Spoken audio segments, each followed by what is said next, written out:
Bana Naimana, hongera kwa mchezo mzuri lakini pole kwa matokeo. Nashukuru, ndio football.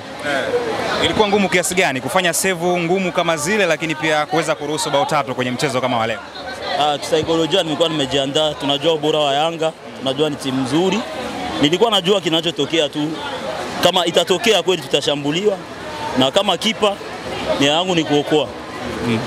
Ulikuwa na performance nzuri licha ya kuruhusu bao 3. Pengine unafikiri changamoto hasa ilikuwa nini kwa dakika zote 90 kuweza kuruhusu bao 3 kama hizo? Changamoto ni mipango plani ambayo tulikuwa tumekuja nayo ya kucheza na Yanga.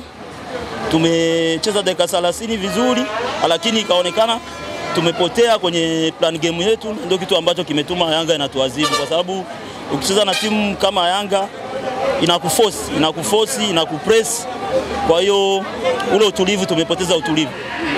Naimana, mlitegemea kuja kucheza na timu za madaraja kama Young Africans, mnakuja kupaki basi. Kwa nini kupaki basi kutokana na aina ya timu ikiongozwa na washambuliaji wengi?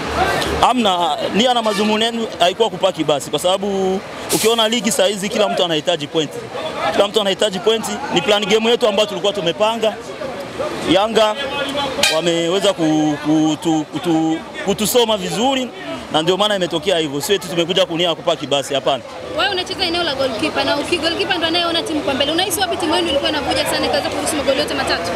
Hatukuvuja sana kwa sababu ni communication. Ukiona hata goli ambazo zetu tumefungwa ni kutokuwasiliana vizuri tu. Yanga walitumia kwenye madhaifu yetu na ndio maana wamepata matokeo. Pressure ilikuwaje mlikuwa mnakwenda kucheza na timu kama Yanga ambayo ilikuwa ina uhitaji na hizi alama 3 pengine kuweza kujiimarisha kileleni? Kwenu pressure kwenye kikosi ilikuwa ni ya namna gani? Sisi kama timu hatukuwa na pressure.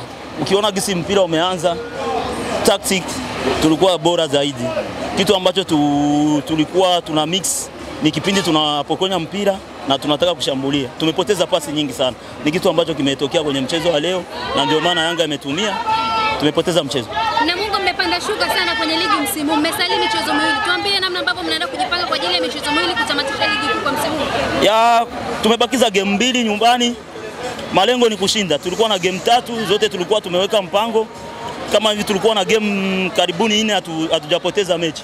Kwa hiyo ni fursa kwetu kumalizia nyumbani game 2. Tunaamini tutashinda na kuweza kumaliza nafasi nzuri. Huu ni msimu wa namna gani kwako binafsi? Msimu hakuwa vizuri kwa upande wetu, kwa sababu na Mungu hatujazoea kucheza sehemu za pressure kama kugombania kushuka daraja au kucheza playoff. Kwa hiyo na imani ijayo itakuwa bora zaidi. Tumeona ligi, ugumu wa ligi, msimu ujao na imani tutaboresha. Shukrani sana. Asante.